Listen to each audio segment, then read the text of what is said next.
Hello అండి, ఏంటి dollars చూపిస్తున్నాను అని అనుకుంటున్నారా?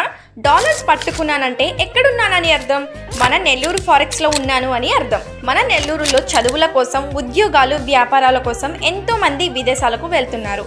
వారందరికీ మొదట వచ్చే ఒకే ఒక సందేహం, మన కరెన్సీని ఫారెన్ కరెన్సీగా ఎలా మార్చుకోవాలి, ఎక్కడ మార్చుకోవాలి అని. అన్ని ప్రశ్నలకు సమాధానంగా మన నెల్లూరు ఫారెక్స్ వారు 2024 ఫిబ్రవరి 26న మన నెల్లూరు ఎంపీ శ్రీ వేమిరెడ్డి ప్రభాకర్ రెడ్డి గారి చేతుల మీదుగా నెల్లూరు ట్రంక్ రోడ్డు వద్ద ఘనంగా ప్రారంభించి మేమున్నామంటూ అన్ని విదేశీ కరెన్సీ లావాదేవీలకు నెంబర్ 1 ఎంపికగా నిలిచారు. నెల్లూరు ఫారెక్స్ అనగానే అందరికీ గుర్తొచ్చేది నమ్మకం, భద్రత మరియు సులభవంతమైన కరెన్సీ ఎక్స్చేంజ్. ఇలా 1 సంవత్సరం నుండి ఉన్నతమైన సేవలను అందిస్తున్న మన నెల్లూరు ఫారెక్స్ సంస్థ వారికి వార్షికోత్సవ శుభాకాంక్షలు. ఇలాంటి వార్షికోత్సవాలను మరిన్ని జరుపుకోవాలని కోరుకుంటూ వారి మెరుగైన సేవలకు మన తోడ్పాటుని అందించి మన కరెన్సీ ఎక్స్చేంజ్ను మరింత సులభంగా, వేగంగా మార్చుకుందాం.